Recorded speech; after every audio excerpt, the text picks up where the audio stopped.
Discussion on device closure of atrial septal defect. Device closure of ASD is suitable for secondum ASD with a good rim all around for holding the discs together. Transesophageal echo is done to assess the superior aortic and mitral rims as well as the total septal length.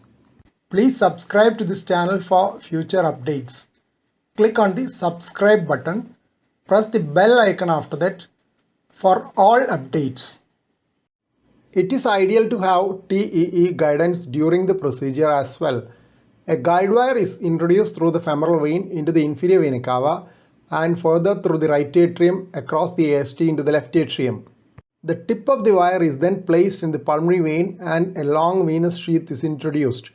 Once the sheath is in position, the device attached to the delivery cable is introduced into the sheath underwater to avoid air bubbles in the system. Bubbles in the system can get embolized during delivery with air emboli going into the systemic circulation. If it reaches the cerebral circulation, transient giddiness and altered sensorium can occur. ST segment elevation and hypotension may occur if the air bubbles find their way into the coronary circulation. Oxygen inhalation and other supportive care usually takes care of minor air embolism as the manifestations are often transient. Once the device reaches the left atrium, the left atrial disc of the device is released first and brought in contact with the left atrial side of the ASD. When the position is judged ideal, the right atrial disc is allowed to form by withdrawal of the sheath.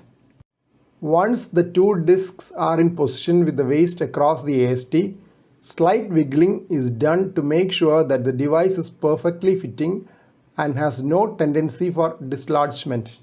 Position is confirmed by transesophageal echo with special care to see that the device does not interfere with the function of the AV valves.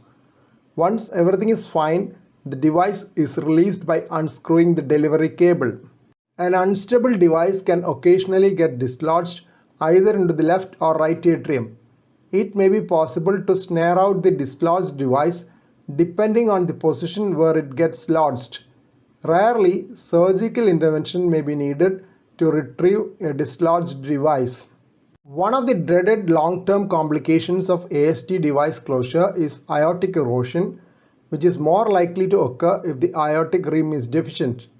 Fortunately, it is very rare due to precautions at the time of device implantation and pre-implant assessment. A study published in Circulation in 2016 documented 125 cardiac erosions over a period of 12 years from a database. Erosions were diagnosed over a median of 14 days after the device closure. Deficiency of aortic rim was found to be almost universal, while deficiency of any of the aortic superior vena cava or inferior vena cava rims were the most important risk factor for cardiac erosion. It was a case-controlled study with age and sex matched controls.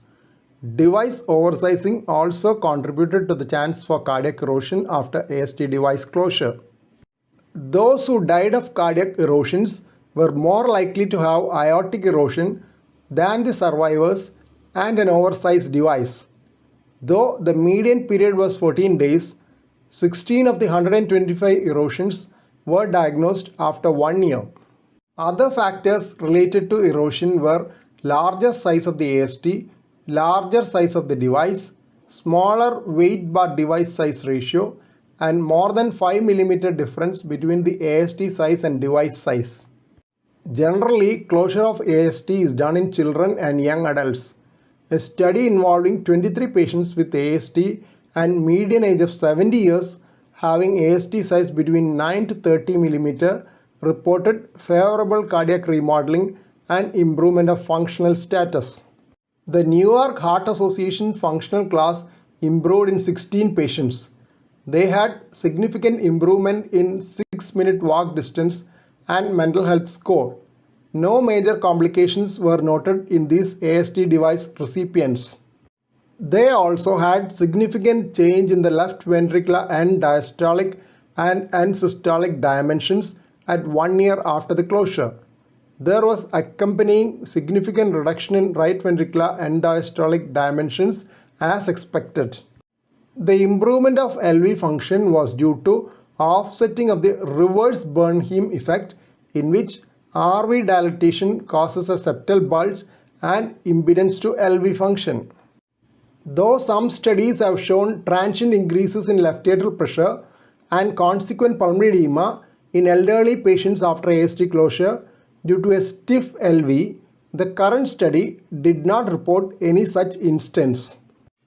The authors concluded that ASD closure with devices is technically feasible and is associated with favorable cardiac remodeling and improvement in functional class in older patients. Here are some important journal references. Please don't forget to subscribe to this channel for future updates and click on the bell icon for all updates. Thank you.